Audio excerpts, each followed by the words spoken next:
deserto mudou de endereço, mas o povo continua precisando de pão. Se eu falar de necessidade do povo e transferir isso hoje, para a gente entender, a dor da liderança é a mesma. Por que é a mesma? Porque é 5.000 para comer, 12 para distribuir e 1 para entregar. A conta não fecha. É por isso que às vezes o líder fica apavorado, porque 1 para distribuir para 5.000 comer, a gente olha e parece que não vai se fechar, não vai resolver. É aqui que a gente precisa aprender a ter dependência.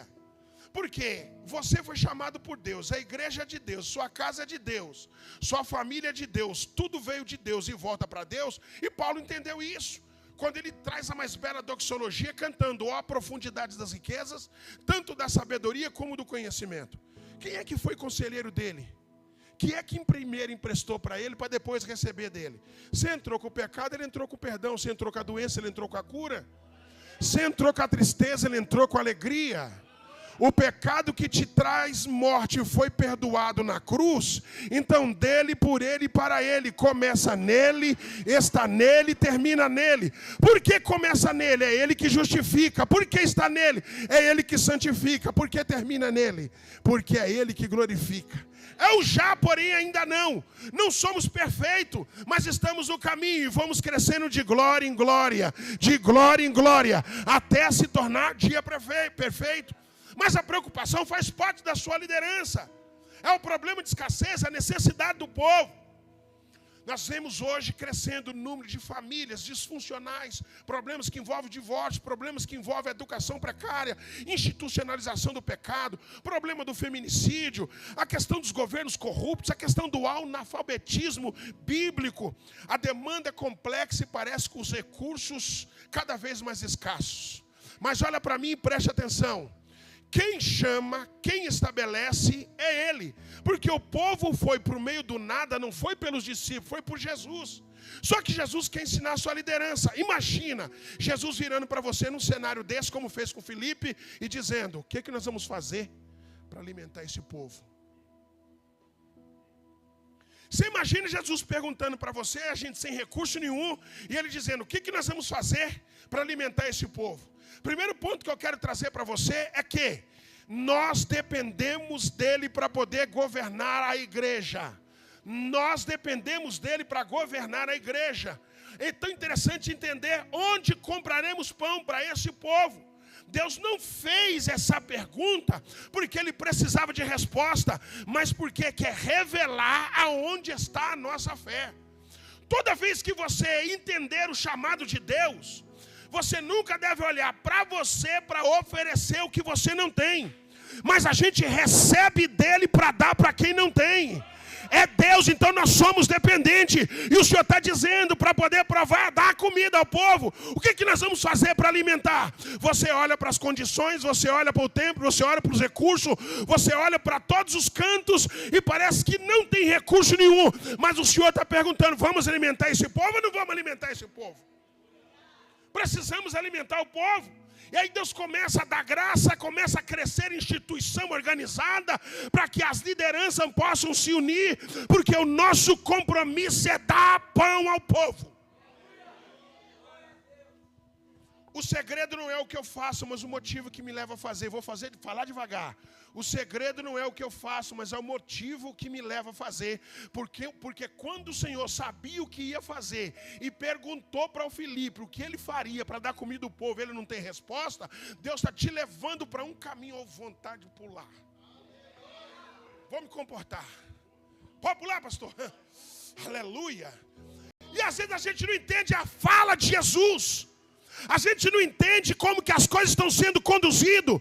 Deixa eu te dizer, os recursos de Deus, ele vem para a igreja e não é da terra. E aí, Felipe, o que você vai fazer? Deus não depende da sua resposta.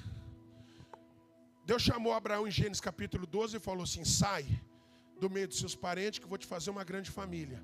Mas para onde eu vou? O destino é comigo. Você só precisa andar na minha presença. Se você andar comigo, você não vai errar o caminho. Eu vou estar com. Abraão cresceu, foi oferecendo, em relacionamento foi oferecendo altares. Só que chegou uma hora que não é o que ele ofereceu, é o que Deus pediu. E quando Deus pede, o padrão é dele, não é seu. Você aguenta um pouco de revelação, não aguenta? Então a partida, o padrão não vem do que eu quero, mas vem do que ele quer, porque quem morreu pela igreja foi ele. Aí o Senhor chamou Abraão e falou: Abraão, pega o seu filho. Meu filho não pode ser vaca, não pode ser bezerro, não, seu filho. Então eu vou pegar o Ismael. Ismael não, eu quero o seu sorriso. Quem? Sorriso. Mas para quê? Pega o seu sorriso e transforma em cinza para mim. Você pode pegar aquilo que te faz sorrir e colocar no altar? Só que o mais belo de tudo isso, quando Deus diz, agora sei, não é que Deus não sabia, quem não sabia era Abraão. Era Deus dizendo, agora eu sei até onde você entendeu que pode andar comigo. Desce com seu Isaac, porque o meu no Calvário vai morrer. Eu pedi o seu sorriso para se transformar em cinza, mas eu vou pegar o que o pecado gerou em morte, em cinza, e vou transformar a cinza em sorriso no Calvário. É por isso que você está aqui. O nome dele é a honra, a glória, o louvor e toda a adoração. Ele transformou um sorriso em cinzas lá no Moriá, mas no Calvário ele transformou as cinzas em sorriso, e por isso que você está aqui, para glorificar o nome dele. Toda vez que Deus te chama, a intenção, ela sempre contará mais do que a ação. A ação as pessoas curtem, compartilham e comentam. Mas se Deus der dislike na intenção, acabou. O que Deus está querendo é trabalhar no coração do líder. Agora pensa comigo, quando Deus chamou ele para a responsabilidade, imagine ele a cena.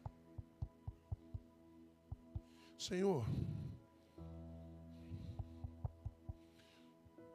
pela calculadora aqui, 200 denários não dá. Fica liderando com calculadora. A conta não vai fechar, irmão. Eu não quero te induzir a ser irresponsável, tá? Você precisa caminhar pela fé. Tem coisas que não tem como. Meu pastor presidente na pandemia me chamou e ele me avisou que ia fechar um trabalho aqui em Vila João Ramalho.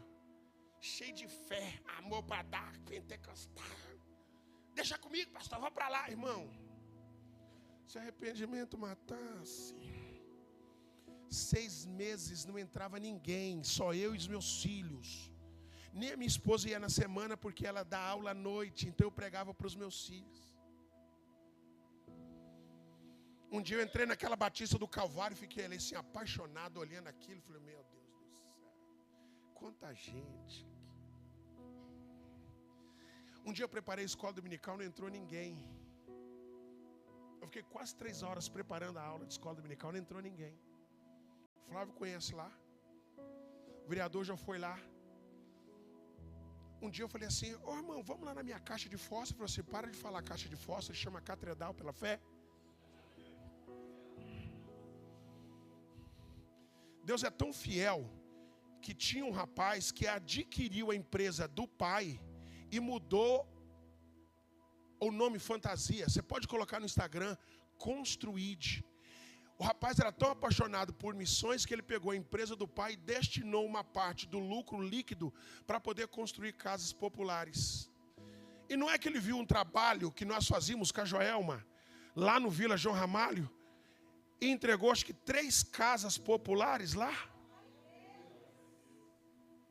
O povo começou a vir para a igreja, Aí Deus tomou um profeta em cima do altar e falou assim, Deus vai dar para vocês um galpão grande, com pé direito, e eu sentado pensando, aonde? Eu não duvido, mas eu não sei aonde. A maioria de vocês conhece, deixa eu falar. Esse mês nós mudamos para a antiga fábrica de velas aqui perto do Vila João Ramalho, que já é Irene. Eu nunca imaginei ir para o galpão daquele. Deixa eu te falar uma coisa, quem faz é Deus, Deus é poderoso. Continua firme e forte, quem faz é Deus. Pastor, uma irmã me chamou. Não tem problema falar de denominação, porque o Douglas ia orar lá também, não sei se vai ainda.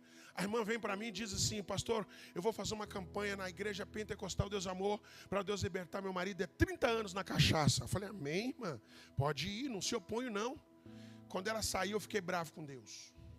Falei: o senhor está de brincadeira, eu prego a palavra, não pego heresia, a mulher vai atravessar a cidade para buscar bênção no outro lugar. Agora quem sou eu para impedir ela? E quem sou eu para poder libertar o marido dela? E fui bravo. Não tem cabimento. O povo já é pouco e o pouco que tem está indo buscar bênção em outro lugar. Você não está me vendo, não. Deus é tão especialista. O meu segundo, ele é ex-militar. Ele é sério. Eu sou meio bagunceiro. Ele é todo alinhadinho. Não é nem de... Eu sei que ele chegou no domingo depois e foi fazer uma visita. Quando ele chegou lá, Deus falou com ele: hoje eu vou mudar o cenário da Sandra e do Roberto. O Roberto começou a prometer: não, porque eu vou mudar. Deus tomou o pastor e falou: cala a boca, Satanás. Essa mentira é antiga. O camarada caiu. Quando levantou, nunca mais colocou um copo de cachaça na boca. Deixa eu te falar uma coisa, eu erro na minha gestão, mas Deus não erra no que Ele faz lá.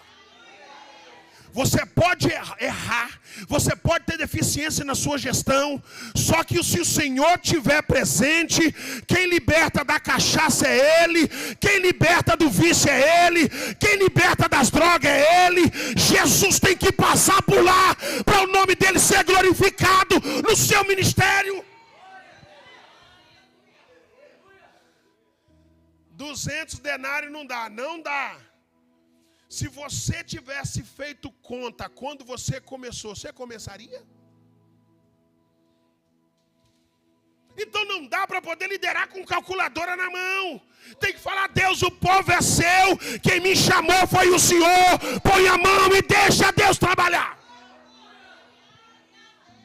Liderança de calculadora não funciona. Porque o Senhor está falando com ele, mas está de olho na fé dele, e ele está de olho no cenário. Deixa eu te dizer, não dá para limitar o poder de Deus olhando só para orçamento. O pastor que lidera com calculadora na mão é um pastor que limita o poder de Deus. O sobrenatural vai descer, Deus vai fazer. Aleluia. Deus vai te dar grelha. Deus vai bradar lá, você está com medo de dar um passo. Se você tentar errar por querer, você vai errar, vai acertar sem querer. Porque a igreja é de Deus, o povo é de Deus. Nós vamos avançar. E Deus vai te dar graça lá. 2 Coríntios 5:7, andamos por fé e não por vista. Administrar, muita gente administra bem, só que ser pastor não é para qualquer um. Saudoso pastor João Calixto, não quero fazer apologia a não estudar numa sociedade diversa, plural, onde a tecnologia, não é isso. Mas quando a gente chegava e falava Jesus e glória a Jesus, e quando você olhar, chegava para conversar com ele, já sabia o problema. Ô irmão, tem coisas que vêm do céu, não é academia, não é o grego, não é o hebraico. Fala grego, fala hebraico, fala o que você quiser, latim, mandarim. Mas não pare de ouvir a voz de Deus. E o Senhor está dizendo: você pode fazer alguma coisa pelo povo? Pode ou não pode? O copeiro está bem, mas o povo está mal. Um dia ele chegou com a cara desfigurada na presença do rei. O rei: o que está acontecendo? O senhor não tem problema de Covid? Você fez exame esses tempos atrás aí? Você está tudo bem com você? Ele falou: eu não queria falar não. Pode falar. É a terra dos meus pais. Então normalmente o seu problema é o problema do povo, mas Deus cuida de você e cuida do povo. Aleluia. Um olhou para o outro e falou assim: vamos resolver do nosso jeito? posso dar um grito aqui? Não resolva do seu jeito. Porque um olhou para o outro e o Felipe liderando a liderança da calculadora e falou assim, vamos pedir para ele dispensar o povo,